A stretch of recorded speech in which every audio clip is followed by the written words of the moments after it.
provokator yang sengaja mendokumentasikan caci makinya itu untuk menyulut kemarahan orang lain, menyulut kemarahan pendukung Bapak Jokowi.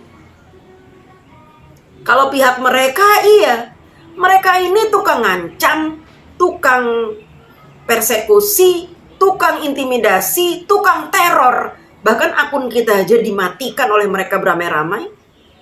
Kubu mereka ini FPI, HTI, dan orang-orang yang menggunakan agama untuk berpolitik gitu. Pendukung sebelah ini emosinya tinggi. Bahkan mereka senang menggunakan fisik gitu. Kalau pendukung Pak Jokowi ini orangnya santai gitu ya. Walaupun emosi, kita tetap bernarasi dengan santun. Kita tidak mau menimbulkan kemarahan antar kedua belah pihak. Dalam menanggapi polemik 4 pulau ini, kita serahkan sepenuhnya kepada pemerintah. Kita harus percaya bahwa Bapak Prabowo bisa mengatasi ini dengan baik. Demikian teman-teman. Yang mungkin dia berharap jika kita ini marah pendukung Bapak Jokowi, maka akan terjadi konflik besar. Aceh lagi tenang, lagi damai, enak ya? 4 pulaunya diambil, ya dia ngamuk orang Aceh. Kenapa bikin ribut? Pejabat jangan bikin ribut.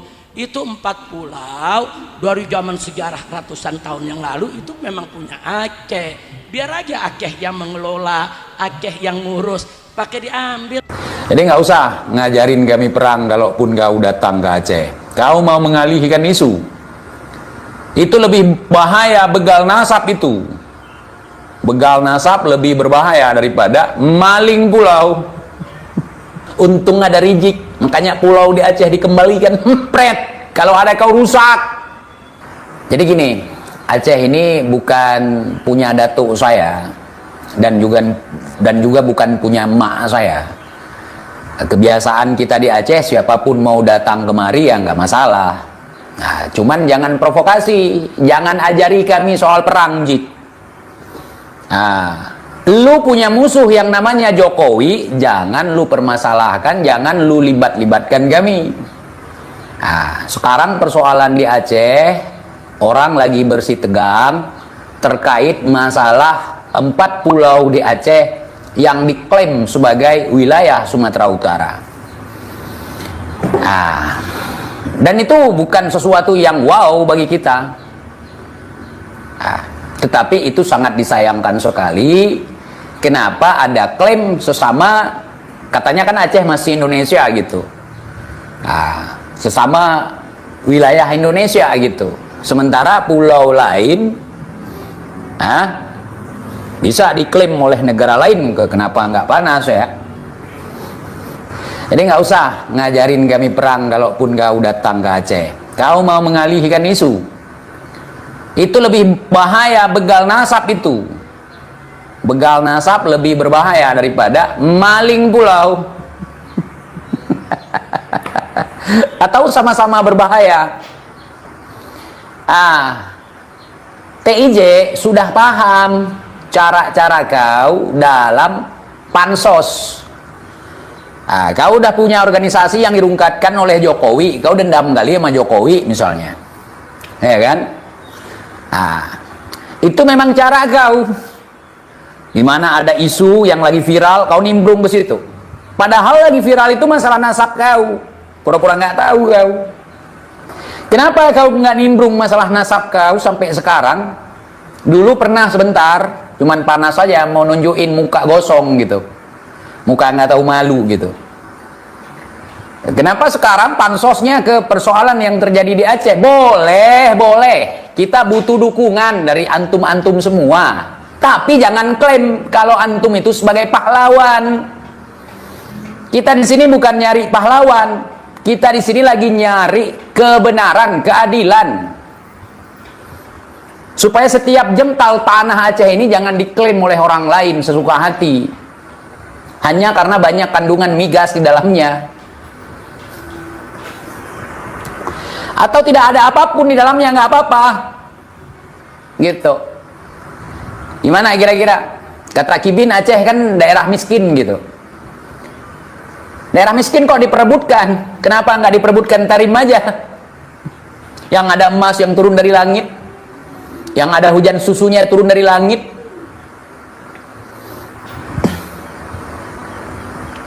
Kau mau jadi pahlawan seperti yang digadang-gadangkan oleh pengikutmu atau mukibinmu waktu tsunami di Aceh. Cuman FPI yang nolongin korban tsunami. Waduh, gue kagak percaya karena gue terlibat langsung waktu tsunami. Nah, orang lain yang nggak tahu bolehlah kau gadang-gadangkan. Untung ada rizik, makanya pulau di Aceh dikembalikan. Pret, kalau ada kau rusak. Kalau kau udah ikut campur rusak. Kalau kau udah ikut campur rusak sih. Nah, gue ingatkan untuk teman-teman semua jangan terkecoh sama dia. Dia pansos sama kasus. Nah, maklar kasus. Ada orang berantem, dia yang sibuk. Hah? Nggak semua rakyat Aceh mendukung kau. Cuman kibin-kibin kau yang mendukung kau. Dan kau nggak datang kemari pun, kau nggak bela-bela di Aceh pun, kita tahu cara berjuang, kita tahu cara mempertahankan setiap jengkal tanah kita. Dan ini bukan persoalan baru. Dulu Aceh dileburkan ke dalam wilayah Sumatera Utara. Makanya Datuk kami dulu punya pesan gitu ya, punya kata-kata yang memang sih jokes, tapi sangat bagus juga untuk diterapkan dalam kehidupan sehari-hari. Cara nandain kita dari Aceh udah sampai di Sumatera Utara, datukku kakekku ngajarinnya pakai arloji di tangan, kemudian colokin, buka kaca mobil, masukin tangan keluar. Kalau jamnya udah hilang, itu tandanya udah nyampe di Sumatera Utara. Kita lihat kan, gua nggak nyalahin teman-teman di Sumatera Utara, banyak juga orang Sumatera Utara itu yang mendukung untuk dikembalikan pulau yang 4 itu milik Aceh. Ya, gitu Datuk gue bilang, pakai jam tangan, kemudian masukin tangan keluar. Kalau udah nyampe Sumatera Utara, berarti jamnya udah hilang. Kalau jamnya udah hilang, udah nyampe itu Sumatera Utara. Besi jembatan habis, besi pagar habis, sekarang pulau. Nggak semuanya orang Sumatera Utara seperti itu. Gua banyak juga kedan-kedanku di Sumatera Utara nggak gitu. Nggak gitu. Jadi gitu. Kalau Datuk ku bilang, kakek ku bilang dulu gitu. Kalau pingin tahu udah nyampe apa belum ke Sumatera Utara, pakai jam, keluarin tangan sama jamnya. Kalau jamnya udah hilang, udah nyampe itu. Kemudian ada ungkapan atau peribahasa yang sangat familiar kita di Aceh. Rencong kiri kanan, dompet bisa hilang. Nah, orang Aceh rencongnya kiri kanan. Kalau udah nyampe Sumatera Utara, dompetnya hilang, saudara. Itu familiar, artinya apa?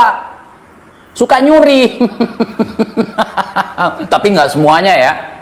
Yang maling-maling aja. Nggak ngaruh rencongnya, saking lihainya, saudara.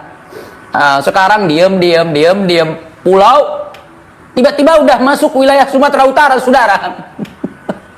Datang si Rizik, pingin kowar-kowar di sini, kowar-kowar boleh, ikut nimbrung boleh, tapi jangan nuntut ente jadi pahlawan. Cuma ente yang bisa begini, bisa begitu. Ente bukan apa-apa, nggak ada ngaruhnya. Nggak ada ngaruhnya. Coba lihat gubernur kebanggaan kami itu. Ya kan? Sampai disindir sama gubernur Sumatera Utara. Kita datang, dia kabur. Ya wajar lah dia berangkat. Ngapain ngeladenin lu? Pulau-pulau kita, lu ngajak diskusi untuk apa? Untuk mengelola bersama? Nggak usah. Untuk nungguin investor yang lu bawa, kita emang nggak bisa mendatangkan investor. Mualim atau gubernur Aceh ninggalin kau, bang ya, bang Bobby, ninggalin kau itu karena kau nggak terlalu penting. Kau nggak penting, yang pertama. Yang kedua, ada acara di Sabang. Acaranya apa? Acaranya apa? Pelantikan wali kota Sabang. Lebih penting itu. Jadi kalau kau Jik datang kemarin itu apa? Silaturahmi kah? Atau mau minta dukungan untuk nasab kau atau untuk organisasi kau yang telah dibekukan oleh pemerintah? Untuk apa? Manfaat kau apa?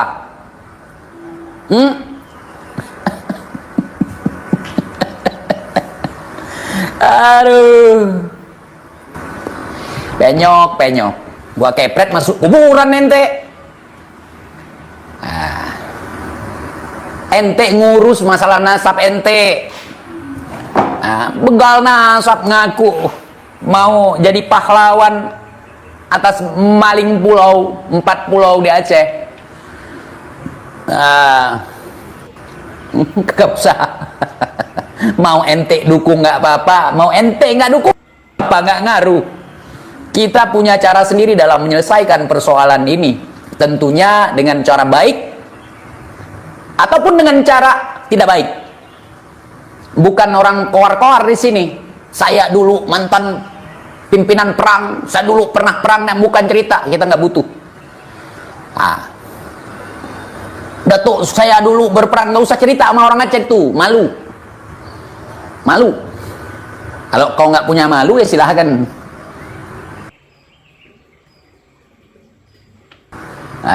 Assalamualaikum warahmatullahi wabarakatuh. Selamat siang teman-teman. Mengenai polemik 4 pulau yang saat ini sedang ramai diperbincangkan di media-media. Sebenarnya awal mula terjadinya polemik ini seperti apa? Ketika saya membaca berita, ada pernyataan dari Bapak Yusuf Kala tentang adanya perjanjian Helsinki dan juga Undang-Undang tahun 1956. Seharusnya kalau memang ada perjanjian, kemudian ada undang-undang, tentu kita harus patuh ya. Baik masyarakat, gubernur, juga negara harus patuh terhadap undang-undang dan perjanjian-perjanjian tersebut. Karena undang-undang dan perjanjian itu sifatnya mengikat. Jadi tidak boleh ada yang melanggar dari ketentuan yang sudah tertuang di dalam undang-undang. Kalau memang ada ditulis di undang-undang atau perjanjian tersebut seperti yang dikatakan oleh Bapak Yusuf Kala. Makanya saya ingin mengajak kepada teman-teman, sama-sama kita akan mempelajari undang-undang yang dimaksud beserta MOU atau perjanjian Helsinki, supaya tidak menjadi abu-abu atau buram gitu ya. Nanti kita nebak-nebak ternyata salah, ternyata nggak seperti itu gitu ya. Kita akan buka undang-undangnya dan juga perjanjian Helsinki. Nah teman-teman, setelah saya mempelajari Undang-Undang 1956 dan juga MOU Helsinki, saya menemukan beberapa catatan. Yang pertama, di MOU atau perjanjian Helsinki ini terdapat kata-kata seperti ini. Perbatasan Aceh merujuk pada perbatasan 1 Juli 1956.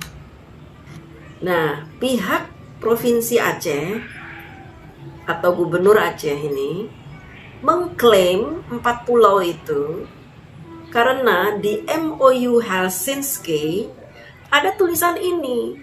Maksudnya apa ini? Perbatasan 1 Juli 1956.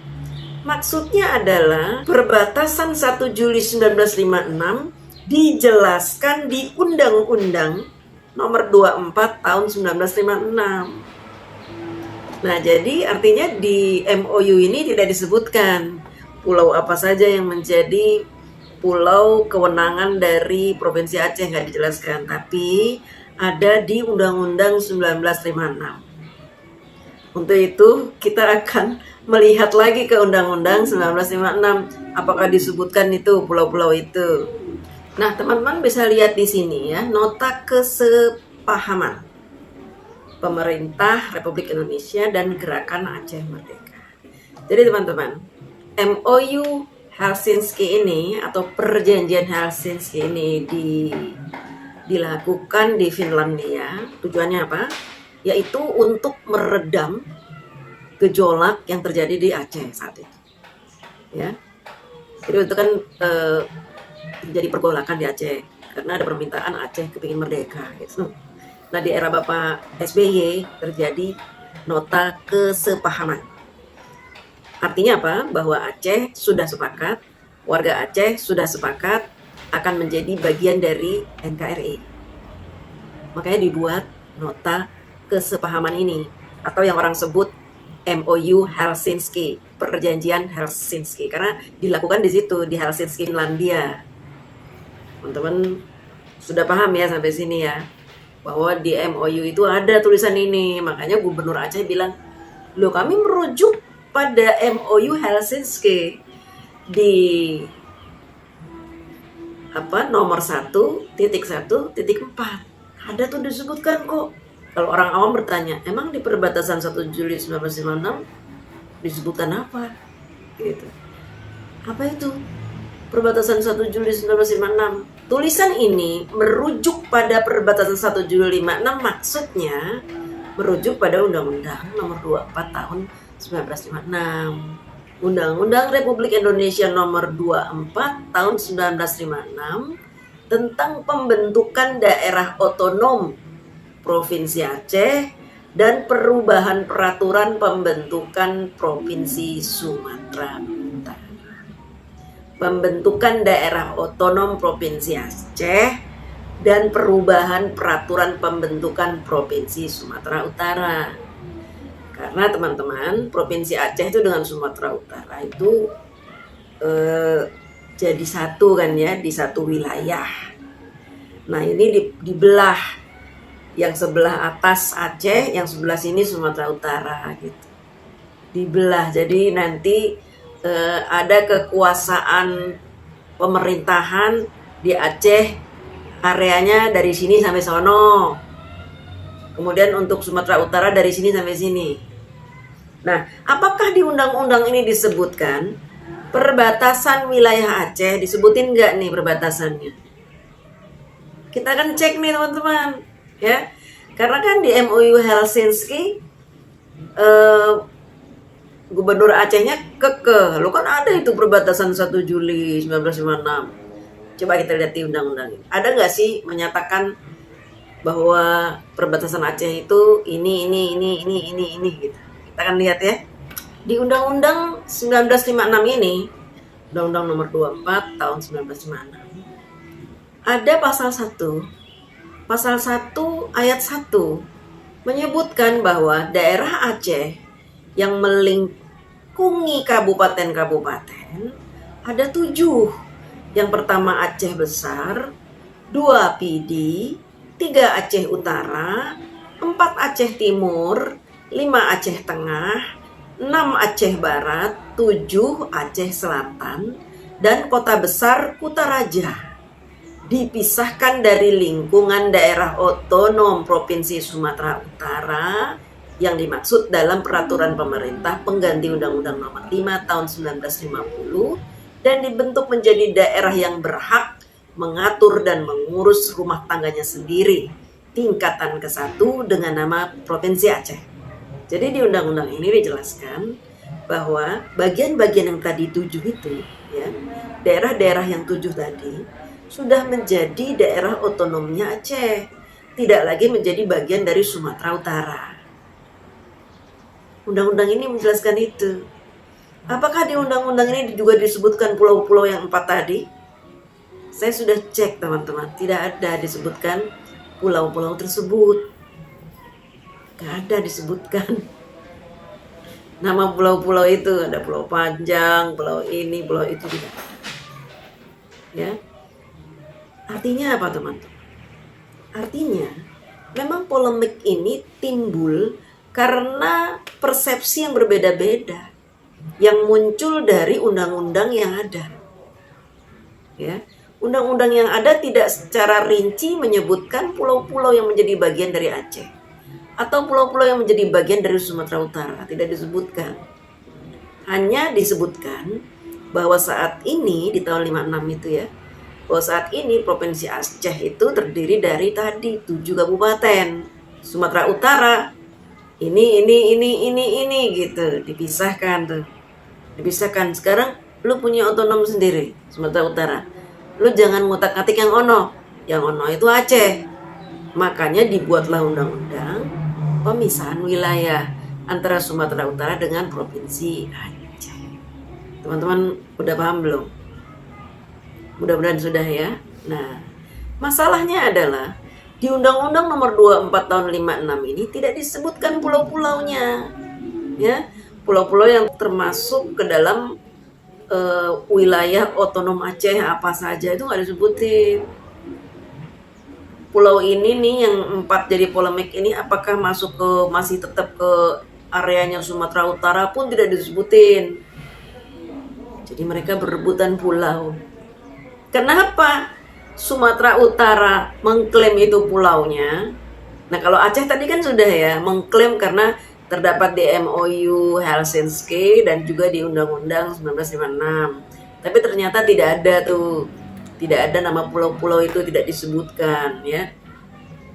Nah, sekarang kenapa Provinsi Sumatera mengklaim bahwa 4 pulau itu menjadi bagian dari wilayah Sumatera Utara? Kenapa seperti itu? Ini terjadi karena adanya peraturan Kementerian Dalam Negeri. Apa itu peraturan Kementerian Dalam Negeri? Kita akan lihat teman-teman.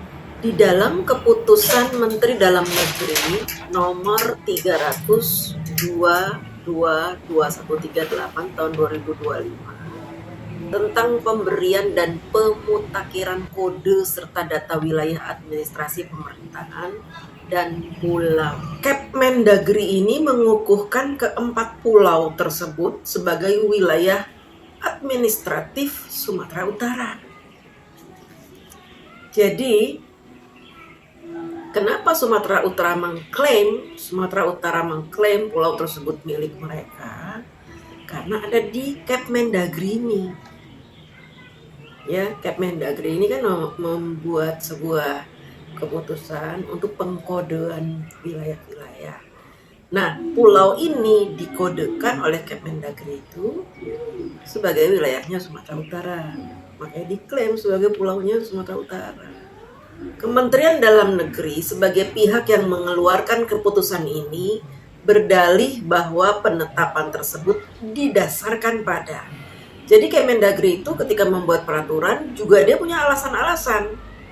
Kenapa memasukkan 4 pulau ini ke dalam wilayah Sumatera Utara? Ada alasan-alasannya. Apa saja sih alasannya? Yang pertama, kesepakatan Tim Nasional Pembakuan Nama Rupa Bumi. Menurut Kemendagri, baik Sumatera Utara maupun Aceh sudah bersepakat untuk menyerahkan keputusan kepada tim nasional. Jadi Aceh sama Sumut, yaudah deh terserah tim nasional deh yang mutusin, sudah ada kesepakatan itu. Kemudian yang kedua, batas darat yang disepakati. Siapa yang menyepakati itu batas daratnya? Direktur Jenderal Bina Administrasi Kewilayahan Kemendagri. Safrizal ZA menyatakan bahwa letak geografis keempat pulau memang berada di Sumatera Utara. Jika dilihat dari batas darat yang telah disepakati bersama oleh kedua provinsi. Artinya secara teknis dan geografis, berdasarkan garis koordinat yang telah dipetakan, pulau-pulau tersebut masuk dalam wilayah Sumatera Utara. Seperti itu teman-teman. Argumen geografis dan dekatnya lokasi. Secara geografis, beberapa pulau yang disengketakan ini memang lebih dekat secara visual dan aksesibilitas ke daratan Sumatera Utara dibandingkan dengan Aceh. Ini menjadi argumen kuat bagi Sumatera Utara yang mengklaim berdasarkan kedekatan lokasi. Meskipun kedekatan geografis tidak selalu menjadi satu-satunya dasar hukum kepemilikan. Namun dalam konteks administratif, hal ini seringkali dipertimbangkan. Jadi kalau pulaunya udah dekat dengan provinsi, yang dimaksud, yang mengklaim itu, ya sudah, nanti akan diukur nih. Pulau ini lebih dekat ke Aceh atau ke Sumatera Utara? Ternyata lebih dekat ke Sumatera Utara, oh berarti masuk ke area Sumatera Utara, begitu. Di dalam peraturan Kemendagri ini. Nah teman-teman, dari penelusuran ini, kita bisa mengambil kesimpulan bahwa Aceh dan Sumatera Utara sebenarnya dulu sudah pernah bersepakat untuk menyerahkan kepada nasional dalam menentukan wilayah-wilayah administratif di area mereka masing-masing. Jadi kalau ada pulau ini masuk wilayah mana, terserah nasional aja deh. Menurut kesepakatannya begitu. Ya, hanya saja belakangan ini karena situasinya sudah berubah, gubernurnya berbeda, suasana politik berbeda, sehingga polemik ini dibesar-besarkan. Selain itu, ada juga orang yang ingin mengambil keuntungan dari polemik ini. Maka, polemik ini menjadi masalah yang cukup serius bagi negara kita. Sampai-sampai Bapak Prabowo harus turun tangan menengahi masalah ini. Nah, keputusannya apakah pulau ini masuk area Aceh atau Sumatera Utara, nanti akan kita dengarkan langsung dari Bapak Prabowo Subianto minggu-minggu ini. Ya, mungkin masih dibahas, masih dibicarakan, masih didiskusikan dengan beberapa pihak pemerintah pusat, Kemendagri, kemudian pemerintah daerah Provinsi Aceh, Sumatera Utara, dan juga beberapa pihak. Kemungkinan DPR juga akan ikut berdiskusi, DPRD Aceh dan DPRD Sumatera Utara. Biasanya seperti itu, teman-teman. Masalahnya sebenarnya ini bisa diselesaikan secara baik-baik gitu ya. Dan nanti akan diputuskan dengan cara musyawarah dan mufakat. Hanya saja memang ada pihak-pihak tertentu yang menginginkan masalah ini menjadi besar dan menjadi konflik antar provinsi. Apalagi gubernur yang saat ini bertanggung jawab di area Sumatera Utara adalah menantunya Bapak Jokowi. Tentu ini akan menjadi peluru-peluru kebencian yang bisa dilontarkan di masa politik yang sedang semrawut begini, ya, di mana berita hoax, berita disinformasi, fitnah, kebencian ini lagi marak-maraknya. Jadi setiap ada berita yang seharusnya tidak besar bisa dibesar-besarkan. Dan ini berita ini cukup membuat kita kesal juga ya dengan reaksi-reaksi orang-orang teman saudara-saudara kita yang ada di Aceh itu yang memang sangat keterlaluan. Ketika ada seorang warga Aceh yang mengucapkan kata-kata yang tidak pantas kepada Bapak Bobi, kepada Pak Jokowi, kepada Mbak Kahiyang, ini lumayan membuat kita juga emosi. Sebagai pendukung Bapak Jokowi, emosi sekali saya ini mendengarkan kata-kata orang Aceh ini ya. Tapi kan tetap kita harus menanggapinya dengan kepala dingin. Jangan sampai ini menjadi perpecahan negara kesatuan Republik Indonesia. Tapi saya meminta kepada pihak yang berwajib, pihak yang berwenang untuk menangkap pemuda Aceh ini. Karena dia bisa dikategorikan sebagai seorang provokator. Provokator yang sengaja mendokumentasikan caci makinya itu untuk menyulut kemarahan orang lain, menyulut kemarahan pendukung Bapak Jokowi, yang mungkin dia berharap jika kita ini marah pendukung Bapak Jokowi, maka akan terjadi konflik besar di negara kita ini. Tapi kita bersyukur bahwa pendukung Pak Jokowi itu tidak ada yang anarki, tidak ada yang menjawab kebencian dengan emosi yang menggunakan fisik, itu tidak ada. Kalau pihak mereka, iya, mereka ini tukang ngancam, tukang persekusi, tukang intimidasi, tukang teror. Bahkan akun kita aja dimatikan oleh mereka beramai-ramai. Kubu mereka ini FPI, HTI, dan orang-orang yang menggunakan agama untuk berpolitik gitu. Pendukung sebelah ini emosinya tinggi. Bahkan mereka senang menggunakan fisik gitu. Kalau pendukung Pak Jokowi ini orangnya santai gitu ya. Walaupun emosi, kita tetap bernarasi dengan santun. Kita tidak mau menimbulkan kemarahan antar kedua belah pihak. Dalam menanggapi polemik 4 pulau ini, kita serahkan sepenuhnya kepada pemerintah. Kita harus percaya bahwa Bapak Prabowo bisa mengatasi ini dengan baik. Demikian teman-teman.